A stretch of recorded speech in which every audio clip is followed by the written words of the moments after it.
Voici l'essentiel sur l'impact qu'a caché des mots dans les questionnaires d'évaluation psychologique.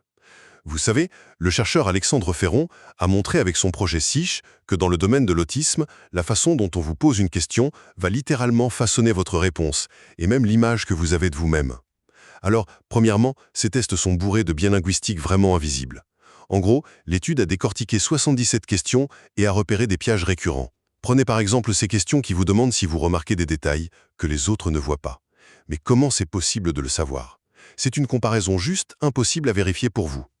Deuxièmement, on a ce gros problème de vocabulaire médicalisé, vous voyez?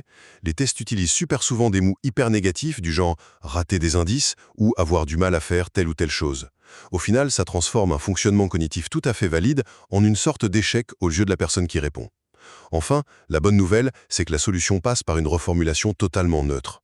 L'idée, c'est de réécrire tout ça avec des mots ultra simples et descriptifs pour vraiment cibler le mécanisme mental sans vous imposer de normes sociales en cachette. Et attention, gardons bien en tête que ce projet n'est pas un outil de diagnostic clinique, c'est purement un travail de méthode. En fin de compte, comprendre que la structure même de nos questions dicte la réalité des réponses, c'est absolument indispensable pour créer des outils scientifiques vraiment justes.